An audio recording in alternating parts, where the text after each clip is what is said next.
जय श्री हरि विष्णु भक्तों, आइए सुनते हैं माघ पूर्णिमा की व्रत कथा। माघ पूर्णिमा की प्राचीन कथा के अनुसार कांतिका नगर में धनेश्वर नाम का एक निर्धन ब्राह्मण निवास करता था। वह भिक्षा मांगकर अपने जीवन का निर्वाह करता था।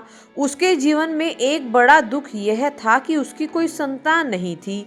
संतानहीन होने के कारण ब्राह्मण और उसकी पत्नी दोनों ही अत्यंत दुखी रहते थे। एक दिन ब्राह्मण की पत्नी नगर में भिक्षा मांगने निकली, लेकिन लोगों ने उसे संतानहीन होने के कारण ताने दिए और भिक्षा देने से इनकार कर दिया। इस अपमान और पीड़ा से वह अत्यंत व्यथित हुई और उसी समय किसी शुभ चिंतक ने उसे मां काली के 16 दिनों तक विधि पूर्वक पूजा करने का उपाय बताया। ब्राह्मण दंपत्ति ने पूर्ण श्रद्धा, नियम और संयम के साथ लगातार 16 दिनों तक मां काली की आराधना की। उनकी कठोर साधना से प्रसन्न होकर 16वें दिन माता काली ने उन्हें दर्शन दिए और ब्राह्मणी को संतान प्राप्ति का वरदान दिया। साथ ही माता ने यह भी कहा कि तुम पूर्णिमा के दिन एक दीपक जलाओ और प्रत्येक पूर्णिमा पर दीपकों की संख्या बढ़ाते जाना, जब तक कि कम से कम 32 दीपक ना हो जाएं। इसके साथ ही माता ने दोनों को जीवन भर पूर्णिमा का व्रत रखने का भी आदेश दिया। माता के आदेश अनुसार ब्राह्मण दंपत्ति ने पूर्णिमा व्रत रखना आरंभ किया और हर पूर्णिमा को दीपक जलाने लगे।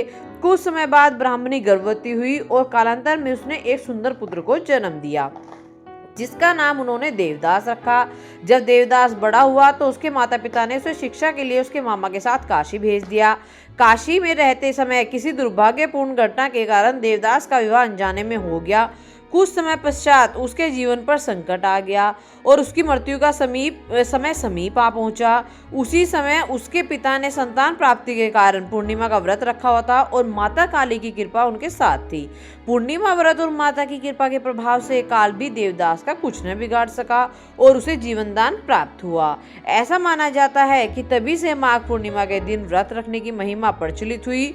जो व्यक्ति श्रद्धा और विश्वास के साथ पूर्णिमा का व्रत रखता है, उसे संकटों से मुक्ति मिलती है और उसकी सभी मनोकामनाएं पूर्ण होती है।